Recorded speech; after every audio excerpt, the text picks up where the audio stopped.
പരീക്ഷണം തന്നാൽ ആ പരീക്ഷണത്തിലൂടെ നമുക്ക് കിട്ടുന്ന ഒന്നാമത്തെ ഭാഗ്യം അള്ളാഹു നമ്മളെ സ്നേഹിക്കുന്നുണ്ടെന്ന് മനസ്സിലാക്കണം. 2, നമ്മുടെ ജീവിതത്തിൽ ചെയ്ത പാപങ്ങൾ അള്ളാഹു പുറത്തു തന്നുകൊണ്ടിരിക്കുകയാ, നമ്മുടെ ദറജകൾ ഉയർത്തിക്കൊണ്ടിരിക്കുന്നു.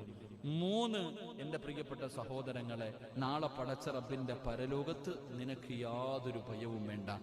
നിന്റെ പാപങ്ങൾ അള്ളാഹു പൊറുക്കുന്നു. 2, 3 നിന്റെ ദറജകൾ അള്ളാഹു ഉയർത്തുന്നു. 4 നിനക്ക് അള്ളാഹുവിന്റെ പരലോകത്ത് യാതൊരു ഭയവും വേണ്ട. 5 നിനക്ക് അള്ളാഹു സ്വർഗം നൽകുമെന്ന് മഹാനായ നബി മുഹമ്മദ് മുസ്തഫ, ഉറക്കെ പറ നബി മുഹമ്മദ് മുസ്തഫ സല്ലല്ലാഹു അലൈഹി വസല്ലം. അള്ളാഹു നമുക്ക് ഭാഗ്യം നൽകുമാറാകട്ടെ, അള്ളാഹു നമുക്ക് ഭാഗ്യം നൽകുമാറാകട്ടെ. പക്ഷേ ഒരു ഷർത്തുണ്ട്, നല്ലതുപോലെ കേട്ടോണം. ഈ ഷർത്തിലെ നമ്മളൊക്കെ തോറ്റുപോകുന്നത്. അള്ളാഹു കാത്തിരക്ഷിക്കുമാറാകട്ടെ, അള്ളാഹു കാത്തിരക്ഷിക്കുമാറാകട്ടെ. എന്ത് ചെയ്യാൻ പാടില്ല? സന്ദർശിക്കാൻ വരുന്നവരോട് എന്ത് പറയാൻ പാടില്ല? വളരെ ശ്രദ്ധയോടുകൂടി കേൾക്കണം. രോഗം പിടിച്ചു കിടക്കണ ഒരാള് നമ്മളെ കാണാൻ ആരെങ്കിലും വരുമ്പോൾ നമ്മൾ എന്താ പറയാ?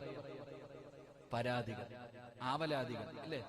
എനിക്ക് അല്ലാഹ് ഇങ്ങനെ തന്നല്ലോ, എനിക്ക് അങ്ങനെ തന്നല്ലോ. അങ്ങനെ പറയാൻ പാടില്ല. അങ്ങനെ പറഞ്ഞാൽ രാവിലെ മുതൽ വൈകുന്നേരം വരെ വെള്ളം കോരിയിട്ട് വൈകുന്നേരം കുട ഉടയ്ക്കുന്നത് പോലെയാ. അള്ളാഹു കാത്തിരക്ഷിക്കുമാറാകട്ടെ, അള്ളാഹു കാത്തിരക്ഷിക്കുമാറാകട്ടെ. വരുന്നവരോടൊക്കെ പറയാ, എന്ത് പറ്റി എനിക്ക് ഇങ്ങനെ അല്ലാഹ് തരാൻ? ഞാൻ തഹജ്ജുദ് വരെ നിസ്കരിക്കുമായിരുന്നല്ലോ പടച്ചോനെ, പാപങ്ങൾക്കൊക്കെ ഞാൻ കൊടുക്കുമായിരുന്നല്ലോ, ഒരുപാട് സഹായിക്കുമായിരുന്നല്ലോ, പള്ളിക്കൊക്കെ വേണ്ടി എത്ര കൊടുത്തതാ ഞാൻ, എന്നിട്ട് അല്ലാഹ് എനിക്ക് എന്താ എന്നോട് ഇങ്ങനെ, അല്ലേ? എന്റെ പ്രിയപ്പെട്ട സഹോദരങ്ങളെ, പ്രവാചകൻ സല്ലല്ലാഹു അലൈഹി വസല്ലമ തങ്ങൾ പറഞ്ഞു, ഒരിക്കലും നിങ്ങൾ അങ്ങനെ